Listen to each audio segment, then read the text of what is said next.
Tom. So tell us about this this little trigger here. What is this thing? Takes the place of a bus bar, and it allows you to install four different circuits. There's 1, 2, 3, and 4. The first two are 30 amp circuits. The second two are 10 amp circuits. So depending if you're going to run a winch or lights, you can divide them up. And it all plugs in.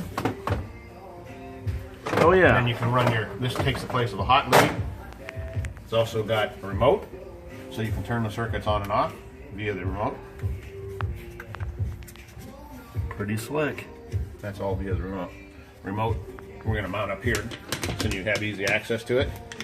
And that way you can turn on whatever circuit you desire, or you can turn them all on, leave them on, and then I'm going to put in a series of switches for the lights. That is slick.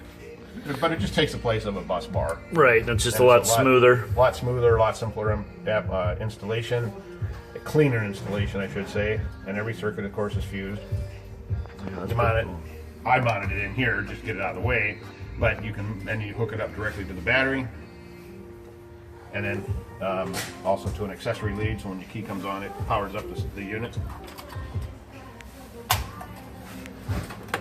Pretty clean install. Yeah, it really is nice. Rather than seeing a whole bunch of wires stacked on top of a small bus bar. Absolutely.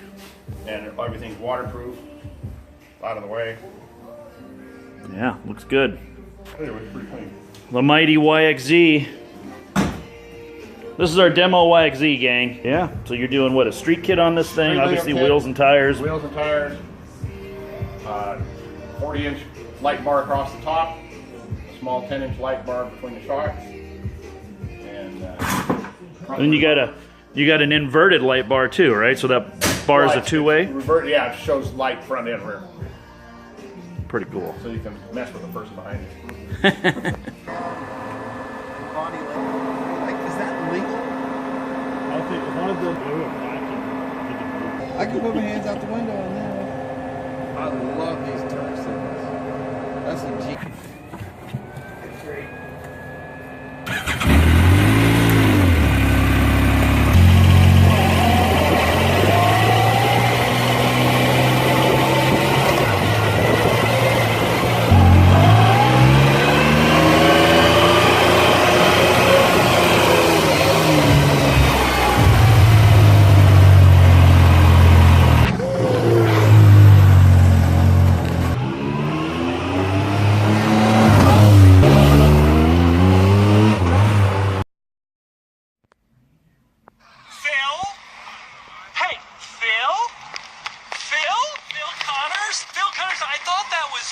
How you doing? Thanks for watching. Hey, now don't you tell me you don't remember me, because I sure as heck fire remember you.